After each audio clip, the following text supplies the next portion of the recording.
La Germanische Heilkunde es un cambio de paradigma de tal envergadura que nos ha llevado a conocer 16 temas antes de llegar a este capítulo, donde ya sí exponemos la primera ley biológica, conocida como la ley férrea del cáncer. Llamada así por el Dr. Hammer porque sus descubrimientos comenzaron gracias a sus investigaciones con enfermos oncológicos, pero después descubrió que las leyes biológicas eran aplicables a todas las enfermedades. La importancia de esta primera ley es que, por primera vez, se establece el origen real de todas las enfermedades. Todas, sin excepción, incluso las consideradas de orden psicológico, tienen un origen común, uno o más conflictos biológicos que pueden ser identificados con precisión. Recordemos que conflictos biológicos son aquellos que ponen en riesgo nuestra supervivencia. La primera ley tiene 3 criterios a considerar. El primer criterio establece que todo SBS, programa especial con sentido biológico, tiene un origen en un DHS, síndrome de Dirkhammer, que se define como un shock inesperado muy agudo vivido en soledad que ocurre al mismo tiempo en la psique, el cerebro y el órgano correspondiente. Haremos algunas observaciones para la comprensión de este criterio. Lo primero es entender qué significan las siglas SBS y DHS. Dentro de la nueva medicina germánica es muy importante conocer la terminología usada. No hablamos de enfermedades, sino de programas biológicos bajo la sigla SBS, que representa al programa en su conjunto y tiene su origen del alemán. La traducción significa Programa Especial de la Naturaleza con pleno sentido biológico. No me atrevo a pronunciarlo en alemán. El programa biológico, SBS, se inicia por un evento que representa un conflicto biológico al que el Dr. Hammer denominó DHS, Dirkhammer Syndrome, síndrome de Dirkhammer en honor a su hijo Dirk.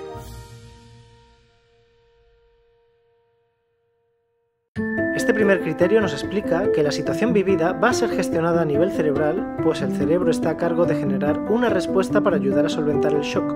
También afecta a nivel psíquico, pues el ánimo o la emoción respecto de la situación particular contribuirá en la búsqueda de una solución. Por ejemplo, si la emoción es de miedo, lo ayudará a huir, o si es de enojo, lo incentivará a defenderse.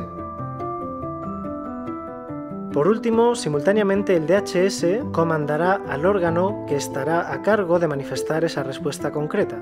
Esto indica que siempre estarán involucrados en un SBS los 3 niveles: cerebro, psique y órgano. De este criterio también se desprende que no hay enfermedad si no se vivencia un DHS, es decir, un shock que debe tener las características de ser inesperado, intenso o dramático y vivido en soledad. Entonces, por definición, las enfermedades no se pueden prevenir, pues se inician con un evento que nos pilla por sorpresa o no estábamos preparados para enfrentar. La carga dramática va a determinar la intensidad con que se manifiesta el programa. Vivido en soledad no necesariamente significa que nos pille solos. El concepto de soledad no es una soledad física, sino más bien el vivirlo de esa manera, pues podemos experimentar un shock estando entre conocidos o en medio de una multitud, pero no sentirnos capaz de comunicarlo. Considerando lo anterior, podemos decir que no podemos prevenir un DHS, pero sí podemos reducir la carga conflictual bajando el dramatismo o intensidad con la que se vive. Además, si buscamos la forma de compartir y comunicar lo que nos sucede, bajará notablemente la masa conflictual. Esta simple acción puede hacer la diferencia entre generar un tumor o no hacerlo.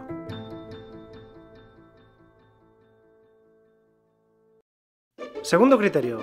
El contenido del conflicto determina en el momento del DHS tanto la localización del foco de Hammer en el cerebro como la localización del cáncer o enfermedad análoga, entre comillas, en el órgano.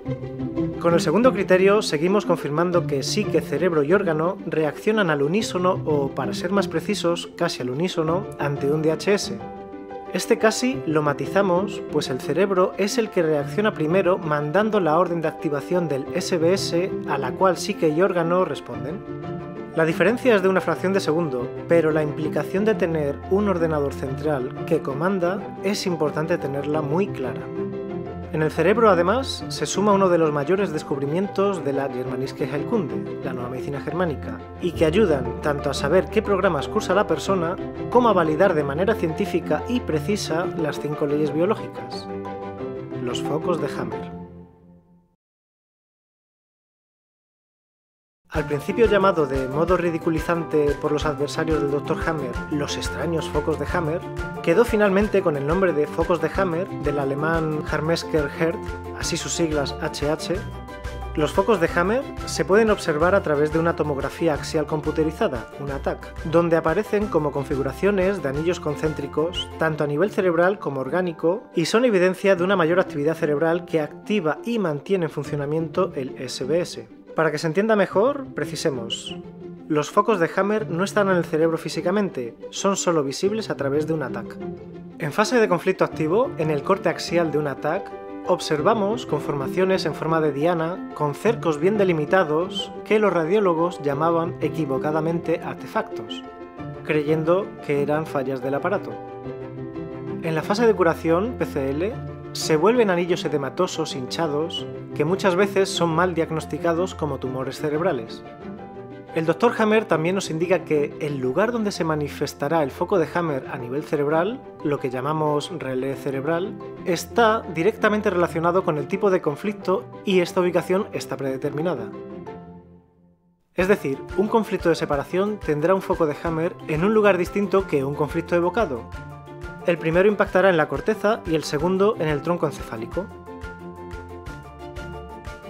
Esto permitió al Dr. Hammer diseñar un mapa cerebral preciso sobre la ubicación de los distintos focos de Hammer, en relación a los diferentes tipos de conflictos biológicos para cada una de las capas cerebrales: tronco encefálico, cerebelo, sustancia blanca y corteza cerebral.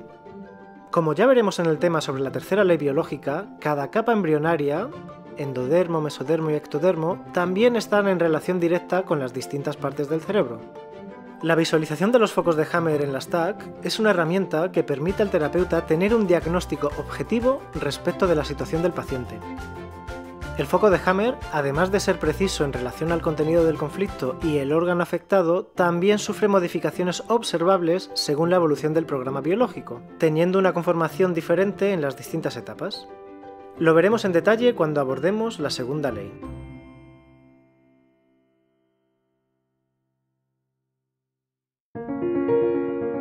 El tercer criterio indica que el programa evoluciona de manera sincrónica en los tres niveles: cerebro, psique y órgano. Es decir, la evolución del conflicto en uno de los niveles va a ser la misma en los otros dos.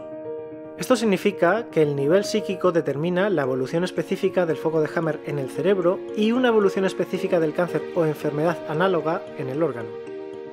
Somos un organismo unificado que siempre trabaja en los tres niveles sincrónicamente. Este criterio nos permite dar un acompañamiento al paciente de manera más tranquila y segura, sin recurrir a tantos exámenes ni analíticas que, además de costos y tiempo invertido, pueden desencadenar, por hacerlas en hospitales que siguen protocolos convencionales, nuevos conflictos para la persona. Pero eso es algo que se debe evaluar de manera conjunta entre el terapeuta y el paciente, puesto que en ciertos casos, tener estos resultados objetivos le puede dar tranquilidad. Sabemos que tanto psique como cerebro y órgano están siempre en la misma etapa del programa, por lo que, evaluando cualquiera de los tres niveles, conocemos en qué condiciones están los otros dos. Por ejemplo, conociendo las manifestaciones del órgano involucrado, podemos deducir las condiciones en que se encuentra a nivel cerebral y psíquico. Siempre es bueno que los conceptos importantes queden bien explicados y se incorporen de manera óptima. Para ilustrar lo expuesto hasta aquí, vamos a poner un ejemplo, el primer DHS de la historia. Usaremos, con todo el respeto del mundo, la propia vivencia de Sigrid y Gerd Hammer, sobre cómo se inicia un programa biológico.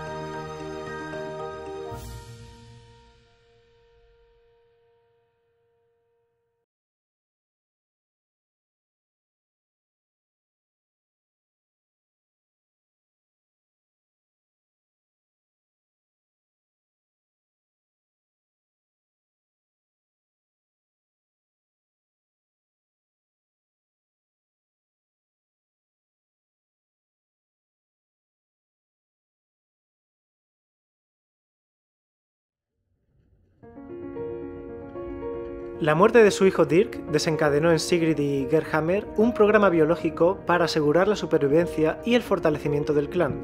Los órganos involucrados fueron las gónadas, ovarios y testículos respectivamente, para superar un DHS de pérdida relacional profunda. Esto tiene un propósito biológico, que es reponer el miembro perdido dentro del clan. Para ello, el cuerpo inicia un programa de supervivencia que permitirá aumentar la capacidad de procreación de la pareja. Al final del programa, ambos tendrán gónadas más funcionales y con una mayor capacidad de producción hormonal. De esta manera tendrán más probabilidades de apareamiento y, consecuentemente, de embarazo, para poder reponer la cría perdida. Como vemos, estos mecanismos no son controlados por nuestra voluntad, no podemos prevenirlo. El SBS se activa por el evento dramático de perder a un hijo y el cuerpo busca la solución, que ya está predeterminada para este tipo de conflicto. Así pues, activa un foco de Hammer en la zona específica de control de las gónadas, que permite aumentar su función. Es decir, el cáncer que experimentaron la doctora Sigrid y el Dr. Hammer en sus gónadas no fue protocolo del azar, ni la genética, ni la predisposición, ni la alimentación, ni mucho menos de la mala suerte. Es una respuesta biológica que ayuda a la supervivencia del clan.